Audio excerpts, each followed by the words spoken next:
स्वागत है आप सभी का आपके अपने चैनल नॉलेज ट्रैक पे। और आज की इस वीडियो में मैं आपसे जिन प्रश्नों का चर्चा करूंगी, बस इतना समझ लीजिए कि इनमें से कुछ प्रश्न आपके क्वेश्चन पेपर में देखने को मिलेंगे ही, निश्चित तौर पे मिलेंगे। क्योंकि डीडीयू का जो मतलब कि एक लेबल रहा है हर बार क्वेश्चन रिपीट करने का, वो इस बार भी होगा ही होगा।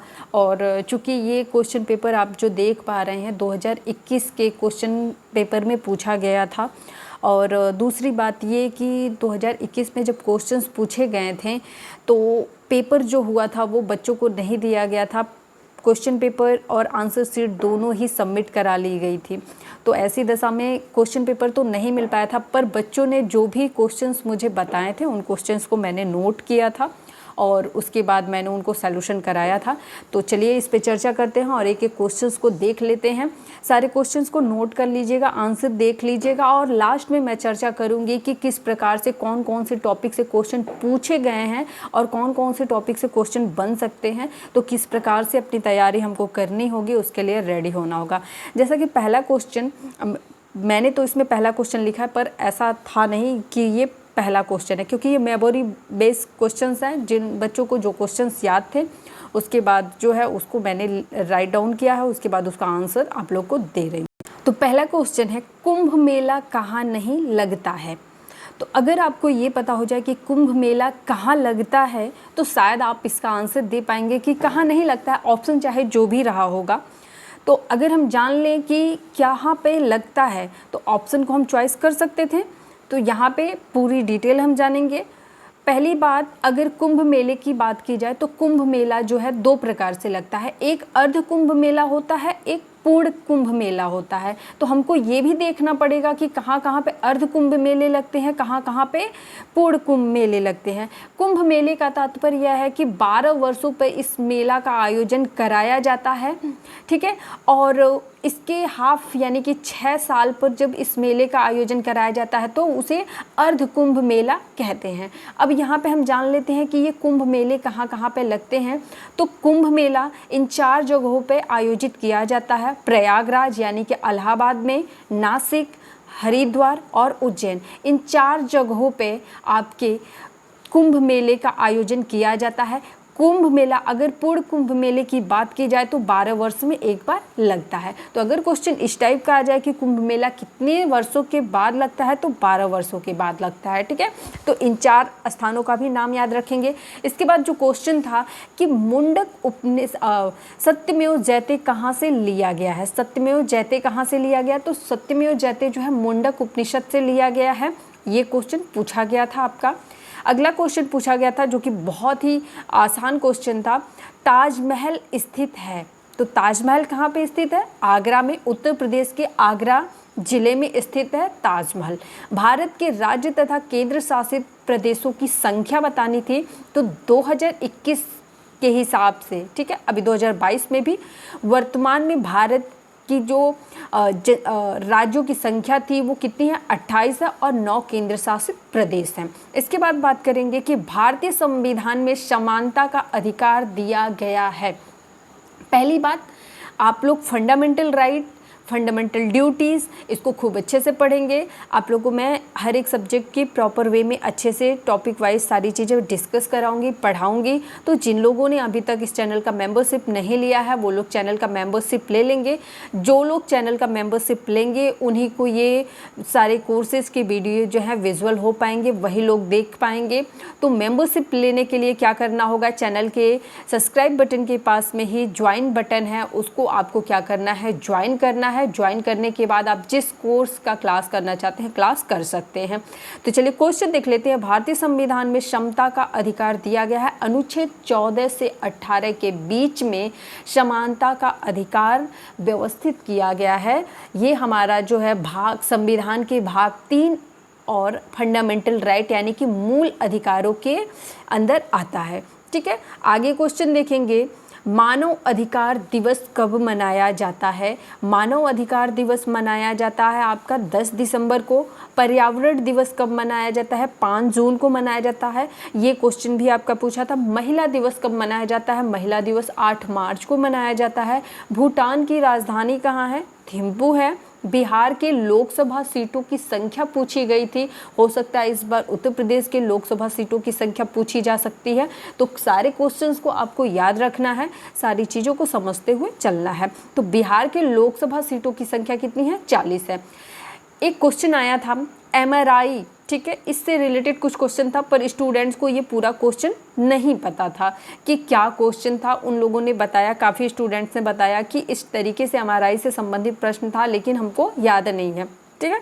तो MRI से जो भी प्रश्न पूछे जा सकते हैं उससे संबंधित मैं, जैसे MRI का फुल फॉर्म पूछा जा सकता है। तो MRI का फुल फॉर्म क्या है? मैग्नेटिक रेजोनेंस इमेजिंग, ठीक है। तो ये क्या हो गया, मतलब कि आपका ये मैग्नेट के द्वारा जो किरणें होती हैं उनसे जो इमेज बनाता है कि किस प्रकार का स्ट्रक्चर बन रहा है, क्या कोई डैमेज हो गई है, क्या कोई गांठ कहीं शरीर में बन रही है, तो ये MRI का काम होता है, ठीक है। इसके बाद MRI क्या है? तो MRI एक प्रकार की स्कैनिंग मशीन है जो स्कैन करती है, आपके बॉडी के पार्ट्स को स्कैन करती है, ठीक है। इसके बाद आपसे क्वेश्चन हो सकता है पूछा गया हो कि MRI का प्रयोग किस रोग के जांच में करते हैं? तो MRI का प्रयोग होता है जोड़ों से संबंधित जो रोग होते हैं, जैसे मान लीजिए कि घुटनों का जो जोड़ है उसमें हड्डियां बढ़ गई हैं, या फिर उसमें से जो लिक्विड होता है वो ख़त्म हो रहा है, जो भी है, ठीक है, उसकी एक्चुअल कोई भी जानकारी लेने के लिए MRI करना होता है। या फिर रीढ़ की हड्डी से संबंधित आपके रीढ़ की हड्डी से संबंधित कोई प्रॉब्लम होती है तो भी आपको क्या करना, MRI कराया जाता है। दिमाग से संबंधित कोई प्रॉब्लम है तो दिमाग को स्कैन कराना पड़ता है, MRI कराना होता है। कलाई, छाती, हृदय रोग, रक्त वाहिका आदि किसी भी रोग का जांच कराना होता है, ठीक है, तो इसमें MRI का प्रयोग किया जाता है। MRI क्या है? एक प्रकार की स्कैनिंग मशीन है, ठीक है। तो ये सारी चीज़ें याद रखेंगे, मे बी फिर से क्वेश्चन रिपीट हो जाए। राष्ट्रीय सुरक्षा सलाहकार को कौन सी जगह दी गई है? ये क्वेश्चन आपका करंट अफेयर से पूछा गया था, और पिछली बार 2021 में 2020 के 2019 के करंट अफेयर्स से भी बहुत सारे क्वेश्चंस पूछे गए थे। तो इसलिए करंट अफेयर्स का मैं एक आपका सीरीज लेकर के आऊँगी, तो उस सारे वीडियोस को आपको देखना होगा जब तक कि आपका एंट्रेंस एग्ज़ाम फाइनल नहीं हो जाता। तो राष्ट्रीय सुरक्षा सलाहकार को कौन सी जगह दी गई है? तो 2021 में इसको कैबिनेट रैंक प्रोवाइड किया गया है। कैबिनेट रैंक का जो जगह है उसको दिया गया है, ठीक है। इसके बाद RTI का फुल फॉर्म पूछा था। RTI को हम हिंदी में सूचना का अधिकार बोलते हैं, राइट टू इन्फॉर्मेशन। इसको क्या बोलते हैं? राइट टू इन्फॉर्मेशन, यानी कि सूचना का अधिकार। तो इससे संबंधित और भी क्वेश्चंस पूछे जा सकते हैं आपसे कि RTI कब लागू हुआ था, RTI से क्या तात्पर्य है, तो कुछ भी क्वेश्चंस हो सकते हैं। तो उसके विषय में हम डीप में आगे पढ़ेंगे। RTI, ठीक है, RTI हमने देख लिया। इसके बाद अगला क्वेश्चन था 92वां संविधान संशोधन 2003 से 8वीं अनुसूची में कौन सी भाषाएं जोड़ी गई थी, ठीक है। इस तरीके से ये भी पूछा जा सकता है कि भारतीय संविधान में 3 नए शब्द कौन कौन से जोड़े गए थे बाद में संविधान संशोधन के द्वारा। तो ये सारी चीज़ें भी हम लोग पढ़ेंगे जब हम क्या पढ़ेंगे, कॉन्स्टिट्यूशनल लॉ को पढ़ेंगे। तो इसमें क्या है, 2003 में 8वीं अनुसूची में कौन कौन सी भाषाएं जोड़ी गई थी? तो बोडो, डोगरी, मैथिली, संथाली, ये 4 भाषाएं 92वां संविधान संशोधन 2003 के द्वारा 8वीं अनुसूची में जोड़ा गया था। 8वीं अनुसूची में हमारी भाषाओं को रखा गया है। और वर्तमान समय में अगर भाषाओं की बात की जाए तो कुल भाषाएं भारतीय जो भी हैं जिनको राष्ट्रीय भाषा का दर्जा मिला है वो कौन कौन सी हैं? वो 22 भाषाएं हैं, ठीक है। कितनी भाषाएं हैं? 22 हैं। हैरी पॉटर के लेखक हैं, ठीक है, ये क्वेश्चन भी आया था कि हैरी पॉटर के लेखक कौन है? तो JK रोलिंग जो है ये हैरी पॉटर के लेखक हैं। वार एंड पीस के लेखक हैं, तो वार एंड पीस के लेखक हैं लियो टॉलस्टॉय, ठीक है। नरेंद्र मोदी ने किस देश में रुपी कार्ड लॉन्च किया? तो UAE, ये भी करंट अफेयर से क्वेश्चन जुड़ा हुआ था, और संयुक्त अरब अमीरात UAE को बोला जाता है। इस प्रकार से आगे क्वेश्चन देख लेंगे। संविधान सभा में किसे भाग नहीं लिया था?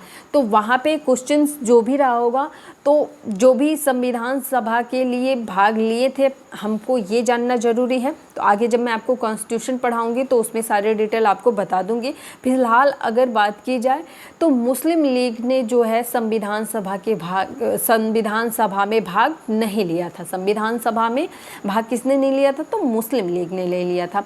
अगला जो क्वेश्चन है, मीनाक्षी मंदिर कहाँ स्थित है? मीनाक्षी मंदिर कहाँ पे स्थित है? मीनाक्षी मंदिर आपका स्थित है तमिलनाडु राज्य के मदुरई जिले में। ठीक है, तमिलनाडु में स्थित है। तमिलनाडु वैसे ऑप्शन था, पर किस जिले में अगर आ गया तो मदुरई जिले में स्थित है। मीनाक्षी मंदिर कहाँ पे है? साउथ इंडिया, तमिलनाडु में। ओके, पुलित्जर पुरस्कार किस क्षेत्र में दिया जाता है? तो पुलित्जर पुरस्कार पत्रकारिता, साहित्य एवं संगीत, लेखन, फोटोग्राफी के क्षेत्र में दिया जाता है।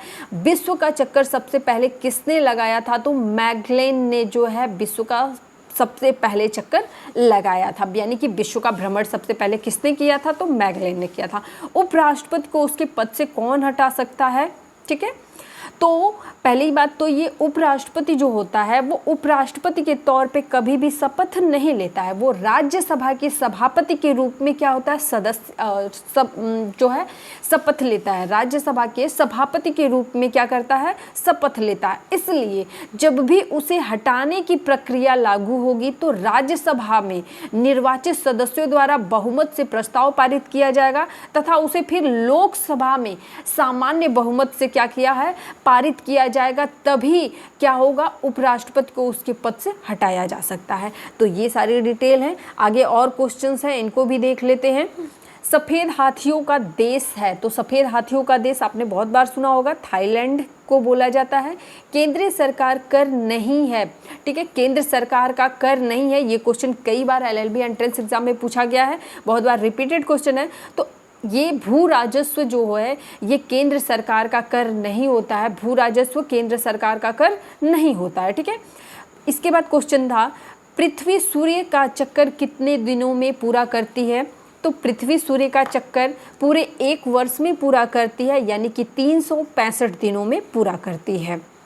अगला क्वेश्चन, उपराष्ट्रपति पदेन होता है। अभी मैंने डिस्कस किया कि उपराष्ट्रपति राज्यसभा के सभापति के रूप में क्या करता है? अध्यक्ष के रूप में या सभापति के रूप में अपना पदभार ग्रहण करता है। उसका पद जो होता है उपराष्ट्रपति का नहीं होता, वो राज्यसभा का सभापति होता है। ठीक है, इसके बाद अगला क्वेश्चन है, वेब वंडर वुमन अभियान किस मंत्रालय द्वारा चलाया जाता है?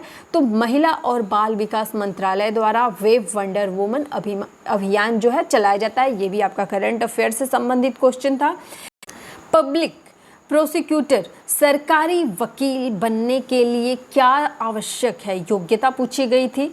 तो सरकारी वकील बनने के लिए क्या होना चाहिए? सरकारी वकील बनने के लिए आप बार काउंसिल के साथ 3 वर्षों का आपका अनुभव होना चाहिए। पहली बात ये कि आप बार काउंसिल से क्या हो? रजिस्टर्ड हो गए हो और आफ्टर देन आपके पास 3 वर्षों का अनुभव आपको मिल चुका हो, तो आप क्या हो सकते हैं? सरकारी वकील बन सकते हैं। ठीक है, इसके बाद जो क्वेश्चन पूछा था, भारत का सबसे गहरा समुद्री बंदरगाह है। तो भारत का सबसे गहरा समुद्री बंदरगाह क्या है? विशाखापत्तनम है। स्वदेशी आंदोलन चलाया गया था। स्वदेशी आंदोलन चलाया गया था 1906 में महात्मा गांधी के नेतृत्व में।